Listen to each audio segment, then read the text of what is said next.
Doctor అయ్యి 10 మంది ప్రాణాలు కాపాడాల్సిన యువతి ప్రేమ పేరుతో జరిగిన మోసానికి బలైంది. సిద్దిపేటలో జరిగిన ఈ విషాదం వింటే కళ్ళు చెమర్చక మానవు. జూనియర్ డాక్టర్ గా పనిచేస్తున్న 23 ఏళ్ల లావణ్య అదే కళాశాలలో చదువుతున్న ప్రణయ్ను ప్రేమించింది. 2025 జూలైలో మొదలైన వీరి పరిచయం పెళ్లి వరకు వెళ్ళింది. కానీ తీరా సమయం వచ్చేసరికి కులాన్ని అడ్డుపెట్టుకుని ప్రణయ్ ఆమెను నిరాకరించాడు. మోసాన్ని తట్టుకోలేక ఆ యువ డాక్టర్ గడ్డి మందు ఇంజెక్ట్ చేసుకుని తన ప్రాణాలను తీసుకుంది. ఉన్నత చదువులు చదివిన వారు కూడా ఇలా కులం పేరుతో ఇలాంటి దారుణాలకు ఒడిగట్టడం సిగ్గుచేటు. డాక్టర్ అయ్యి 10 మందిని బతికించాల్సిన ఒక యువతి ఈ రోజు శవమై పడి ఉంది. ఎందుకు?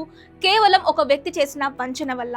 లావణ్య ఆత్మహత్య కేవలం ఒక వ్యక్తిగత వైఫల్యం కాదు. ఇది మన సమాజంలో వేళ్లూనుకున్న కుల వివక్ష మరియు నైతిక విలువల పతనం. అర్థం కానిది ఏంటి అంటే, ప్రేమించేటప్పుడు లేని కులం పెళ్లి దగ్గరికి వచ్చేసరికి అడ్డు వస్తుందా? చదువుకున్న వారు కూడా ఇలాంటి సంకుచిత ఆలోచనలతో ఒక నిండు ప్రాణాన్ని బలి తీసుకుంటారా? ప్రణయ్ పై కేసు నమోదైంది, అరెస్టు కూడా చేశారు. కానీ చట్టం ఇచ్చే శిక్ష ఆ తల్లిదండ్రులకు వారి బిడ్డను తిరిగిస్తుందా? ప్రేమిస్తున్నానని చెప్పి మోసం చేసే ఇలాంటి మానవ మృగాలకు మన సమాజంలో చోటెక్కడా? యువతకు నా విన్నపం ఒక్కటే, సమస్య ఎంత పెద్దదైనా పోరాడండి. ప్రాణాలు తీసుకోవడం పరిష్కారం కాదు. మిమ్మల్ని నమ్మిన తల్లిదండ్రులను అనాథలని చేయకండి. అలాగే ఒక పౌరుడిగా మనం కూడా మారాలి.